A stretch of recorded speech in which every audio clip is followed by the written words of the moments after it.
வணக்கம் அனைவருக்கும். மியூல் அக்கௌண்ட் அப்படின்னு ஒரு அக்கௌண்ட் இருக்குது. என்ன அப்படின்னு ஒரு அக்கௌண்ட் அப்படின்னா, இந்த ஆன்லைன் மோசடி பண்ணக்கூடிய நபர்கள்லாம் இருக்காங்க இல்லை, இது வந்து நம்மள மாதிரி சாதாரண நபர்களுக்கு தெரியாமலேயே சில பேர் வந்துட்டு அதை அக்செப்ட் பண்ணுவாங்க. மியூல் அக்கௌண்ட்னா என்ன அப்படின்னா, அக்கௌண்ட்டோட ஓனர் வந்துட்டு வேற ஒருத்தராக இருப்பாங்க. இவங்க ஆன்லைன்லேயே கேட்பாங்க, ஒரு டிரான்சாக்ஷனுக்கு மட்டும்தான் உங்களோட அக்கௌண்ட்டை நாங்கள் யூஸ் பண்ணிக்கிறோம், ஒவ்வொரு டிரான்சாக்ஷனுக்கும் வந்து உங்களுக்கு சம் அமௌண்ட் நாங்கள் கொடுத்துட்றோம், 5,000 10,000 சம்திங் அந்த மாதிரி டிமாண்டை பொறுத்து நாங்கள் கொடுத்துட்றோம் அப்படின்னு சொல்லுவாங்க.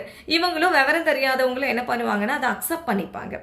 சரி 5,000 ரூபாய் கிடைக்குது, 10,000 ரூபாய் கிடைக்குது அப்படின்னு சொல்லிட்டு அது மிகப்பெரிய ஒரு குற்றம். அந்த குற்றத்திற்கு நம்மளும் உடந்தையாக இருந்த மாதிரி தான் அது ஆகிடும். அதனால அது பண்ணக்கூடாது.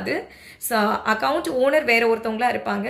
இதை அந்த ஃப்ராடு பண்ணுற பணத்தை எல்லாம் இந்த அக்கௌண்ட்டுக்கு வர வச்சு அதுக்கப்புறம் மற்ற அக்கௌண்ட்டுக்கு மாற்றிட்டே போயிடுவாங்க. இது வந்து மணி டீல் பண்ணுறதுக்கு கன்ஃபியூஸ் பண்ணுறதுக்கு இந்த வேயை அவங்க யூஸ் பண்ணிப்பாங்க. அதாவது பணம் போகிற வழியில் குழப்பம் ஏற்படுத்துறது, அது தமிழ் கரெக்டாக சொல்ல போனால். ஸோ அதெல்லாம் இவங்க பண்ணுவாங்க, அதுக்காக தான் அதை யூஸ் பண்ணுவாங்க. ஸோ அந்த மாதிரி யாராவது கேட்டாங்கன்னா அதெல்லாம் பண்ணாதீங்க. ஓகே, இல்லைங்க எனக்கு விவரம் தெரியாது அப்படின்னாலும் அது இப்போதான் மொபைல் அது இது எல்லாம் இருக்குது இல்லை, இந்த மாதிரியான அவேர்னஸ் எல்லாம் கொஞ்சம் தெரிஞ்சுக்கோங்க. ரைட், நன்றி.